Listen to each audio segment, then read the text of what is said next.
Hello everyone and welcome back to my channel. If you're new here, hello and welcome. My name is Mawaheb. I am finally going to burn test the KERAX 4135 with you guys, and I know that you've been waiting for this video, and I have, to be honest with you.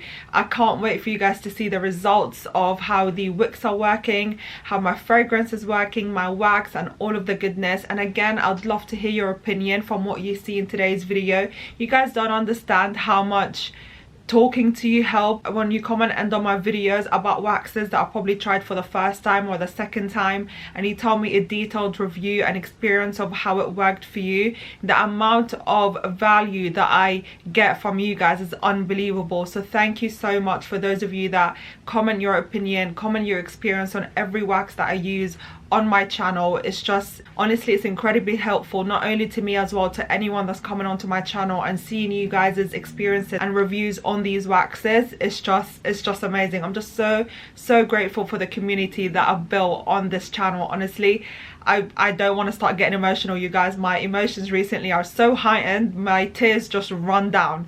But without further ado, let's just get into burn testing these lovely candles with you. Good morning. It is the next day and my candles are ready to be trimmed, and they honestly look amazing. I'll show you guys after I've just finished trimming my wicks. They also smell so good.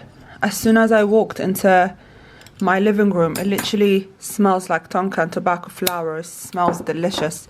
This wick is a little bit off center, but that's okay. Let me show you how it looks like up close. These are the tops, which are super smooth.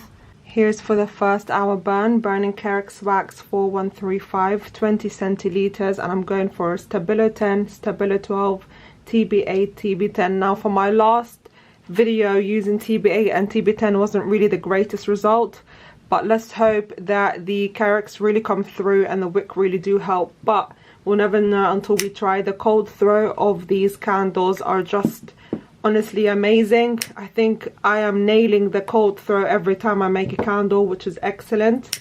I'm just looking forward to see how they burn test, to be honest with you.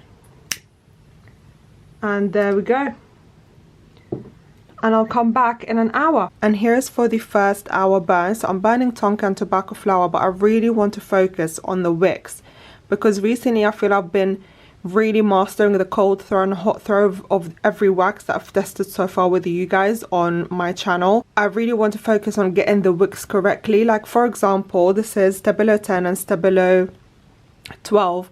I don't like the flame height on both of them. I just feel like it's too high, and when there's a slight flicker or like a constant flicker on both the flames, the flame height will go so high that will literally be a fail for me, because I don't want to have someone buy my product, for example, and have my flame height reach so high that it can potentially cause a fire. It can heat up the jar, maybe even crack the jar as the jar gets hotter.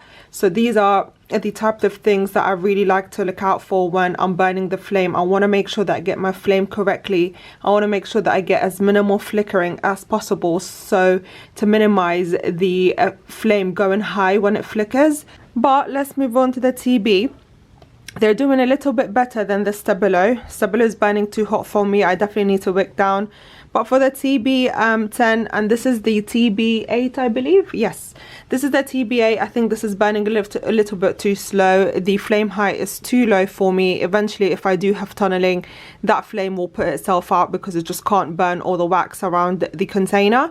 TB10 is actually fairly okay. Like the flame height is good. If you guys can see the difference from a distance, look how high the flame height in Stabilo 10 and 12 compared to TB10. So this is a really good flame height, and it's not so low where it will switch itself off, but it's a really good height where if it does dance or flicker slightly, I won't have to worry about it going higher than the jar or for it to, you know, catch something on fire. Well, obviously a general rule, you should never ever burn your candles around anything that may catch on fire. You have to keep it in an open space, in the middle of a table or anything like that. Like as you guys can see here, Stabilo 12 is flickering and it goes a bit high, the flame, if you guys caught that. But yeah, I'm very happy with TB10 actually. burning really nice and slow. It's about to burn the wax that's on this side, a little bit more wax on this side, but I feel like probably by the second or the third hour burn I think I'll get a good burn from this. I'm pretty happy with TB10, you guys. The hot throw is really good in the room, but again, I don't want to focus too much of it on this video. I want to solely focus on these wicks and flames and flickering and make sure I get this correctly, because as soon as I master the wick and the flames, I feel like that's it, my candle is ready. Second hour burn. Honestly, there's something about burning candles in the evening. It just gives it a whole different setting and mood. I literally finished work. I was like, I gotta test these candles and film it for my lovely beautiful subscribers. Stabilo 10, Stabilo 12, as you guys can see, the flame heights are high, the wicks are too large for my 20 centiliter candle jar, so I'm gonna have to wick down. But to be fair, if I'm talking about wick excluding the flame, I don't have any mushrooming on the wicks, so considering the flame being this high, I'm pretty happy with the fact that I have no mushrooming. But we're only on the second hour burn. I could be too early to judge. But moving on, TB wicks are actually coming through very nicely. As I assumed, this side of the candle would have been melted by the second hour burn, and I've just got a little bit to go. But again, this type of residue around my candle container, as the candle gets hotter, that extra wax just starts to melt. I love the flame height on this, you guys. Honestly, it's just everything. This is a flame height that I like. I see very minimal flickering. My wick is pretty steady, and I don't want to jinx it, but I have a steady flame, you guys. I'm actually pretty happy with it. TB8 is tunneling for me, so it's definitely not the wick, but TB10 is really coming through. But for me, I like to actually burn it all the way through for me to know if it's a good candle. And I also like to burn my candle more than 4 hours to see how the flame reacts, to see how my candle can take the heat, to see if I have any mushrooming. So I always like to do my 4-hour burn test, which is irregular, but I always like to burn it for 6 hours sometimes, because some customers actually burn candles for more than 6-7 hours sometimes, because they don't know the rules that we know about candles. So it is important for you to test when you're burn testing your candles how much heat it can actually hold if someone had left it on for, I don't know, 8 hours or 10 hours. So make sure that you do that as well as a part of your testing. So far so good. This is what I mean about flickering. Do you see how high that went? I do not like that. And here's for the 3rd hour burn. Stabilo 10 and 12, we've definitely come to a conclusion that these wicks are just too big for my candle jar. So the solution to that is to wick down and see how these are going. I am building a small mushrooming on both the wicks, if you guys can see that. But I do welcome mushrooming if they're this tiny and they only develop by the 3rd, 4-hour burn, so I wouldn't worry too much about it.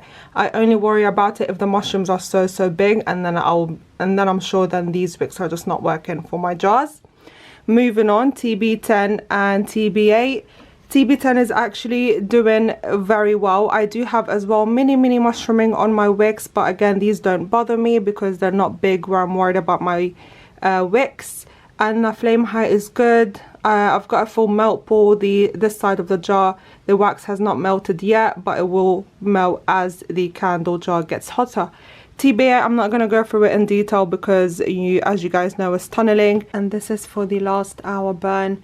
The results are pretty much consistent. The mushrooming has grown a little bit on Stabilo 10, so I'm just going to give this a bit of a rest, as well as Stabilo 12. TB8, still same results, not going to go through it with you guys. TB10, I'm actually pretty happy with, you guys. The mushrooming is still there, but I want to see and monitor it. But I'll see you tomorrow so we can check the resets. Here are the resets of the candles. They look super lovely, super creamy. You can't even tell that they've been burnt because of how good the resets look. What you'll basically do from here, if you're watching me for the first time, or if you're watching my burn test video for the first time, you'll trim your wicks and then you'll start a second round of burn testing. But for the second round of burn testing, I am going to be burning this candle for about 5 to 6 hours to see how much how big the mushrooming will get on my wick, and also how hot and if my candle jar can handle the heat. And this is it for today's video. I hope you guys enjoyed it as much as I did. I loved how the wax was working. I love how beautiful the hot throw was in my bedroom. TB10 was working so well, and I'm actually going to do the second burn test with you guys right now. I just loved how well the TB10 was working. I definitely want to try the KERAX 4135 with a smaller Stabilo wick to see how it works. The only thing that I was worried about was just the mushrooming that I was getting a little bit. The second round of burn testing with my TB10, I'm actually going to have it burn for about 5 to 6 hours to see how big the mushrooming will get, and then I can determine whether or not the wick series is compatible with my wax. Basically, through my burn test, we concluded that Stabilo 10 and Stabilo 12 were not the right wicks for my candle jars. It was just too high. The flame was at a dangerous height as well, and I want to stay away from that as much as possible. I don't know if you guys would agree, but I feel like wicking my 20 centiliters is a lot easier than wicking my 30 centiliters. For those of you that don't know, I normally test with KERAX quite a lot.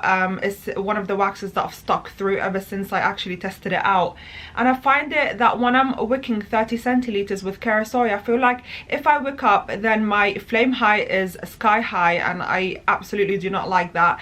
And then when I wick down, my candle does not tunnel, but I do have some wax residue around the candle container, which I don't mind. And I really want to start double wicking again with my 30 centiliters to see if that works. I feel like Stabilo and TB10 have been working so well with me recently, and I want to see how well my 30 centiliter will do well if I'm double wicking. If you guys want to see me do like a burn test for double wicking, then please let me know. It's something that I want to start introducing again into my 30 centiliters, just so I can get as much as I can from my candle. But what I worry about when I'm double wicking is how fast the candle burns, even if I'm using two smaller wicks. But anyway, that's for another video. Thank you so much for watching me today. I will close out today's video. Please make sure that you click on that subscribe button down below, give this video a huge thumbs up, comment down below on what videos you'd like to see from me in the future, and please don't forget to turn your post notifications on so you guys can get notified every time I post a new video. With that said, have a lovely weekend, a great week, and I'll see you in my next video. Bye guys.